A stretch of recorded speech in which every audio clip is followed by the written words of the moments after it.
Hello, I'm Rick Barrett, the Armed Catholic, and this is the Armed Catholic at the Movies. We take a look at a movie or TV show and see if it is a hit or a cultural misfire. Welcome back to the projection booth.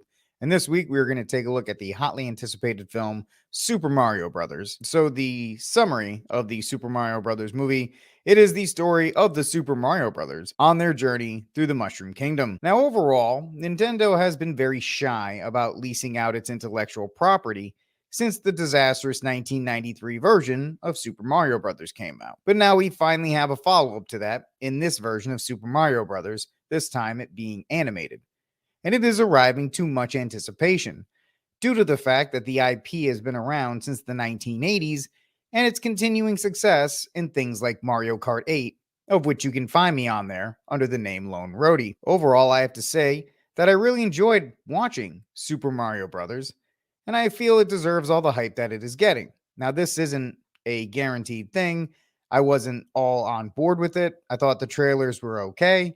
I thought Chris Pratt was not the best choice for somebody like Super Mario, but we'll talk about all that more in a moment. The animation style is one that I think is very palatable. Some say it's a little too safe, but I think it's very applicable. I also think it's very ubiquitous, and it's very appealing to a broader audience, and I think it looks very stunning on the big screen, so I have no problems with that. As far as the casting goes, the trepidation that I had with Chris Pratt wasn't as terrible as I had envisioned.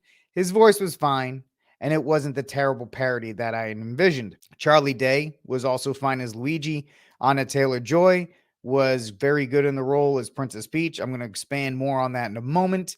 Jack Black does a fine job as Bowser, and if you like Seth Rogen's comedy, then you'll be fine with him voicing Donkey Kong because it's just him speaking lines into a microphone. The film is littered with callbacks to different iterations of the game, and I really enjoyed that. In fact, there are so many Easter eggs littered throughout this film, and they come at you in such a rapid pace that if you have played Mario at any point in your life, you're going to find something and you're going to chuckle and say, oh, there that is. As far as the plot is concerned, you're talking about a kid's movie based on a video game.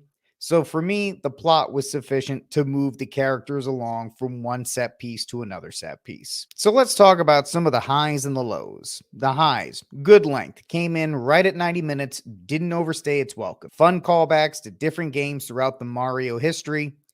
Decent enough humor for all ages. There was stuff that I thought was funny, so it definitely hit all the ages that it was going for. Lows, let's talk about Princess Peach. When she's first introduced, she's a super girl boss, very annoying. Looks like she's going to be a Mary Sue throughout the entire film. Although it turns out she doesn't end up being one, she's still too much of the protagonist. There are some stories that can be written where the protagonist and the hero are split into two different characters. And that leads me into the next point. Even though this is a Super Mario Brothers movie, Super Mario does not seem to be taking the actions. He's following the lead of Princess Peach most of the time, trying to figure out one thing to the next. Now, yes, he does have his heroic moments, but it is definitely not what we consider the hero's journey. What about the Catholic perspective? Is this movie worth seeing? I would say yes, if you're a fan of the Super Mario Brothers franchise, if you're looking for a nice family movie to watch. I found no issues with this film. There's no LGBT MAP content that I could find. The only issue that you had there is Princess Peach, but it does work itself out of the script by the midway point. There are going to be people who have a problem with Bowser's motivation. He's the bad guy. The whole reasons he's doing this is because he is in love with Princess Peach, and he is going to do this to either get her to marry him, or he's going to, do the evil thing of destroy the whole city. So there may be some social justice warriors that have a problem with that. It's played goofy enough that I don't see a problem with it. You may just want to watch the film first if you have a family member, but know that you are not looking for anything blatantly terrible to be aware of. So overall, ladies and gentlemen, the Super Mario Brothers film, I give it 4 bullets out of 5. Super Mario Brothers is the kind of kids film that the whole family can sit around and enjoy. And that's it for this review. If you like what we did here, please like, subscribe, and share to the channel. I'm Rick Barrett. This is the Armed Catholic at the Movies. I'll see you at the movies.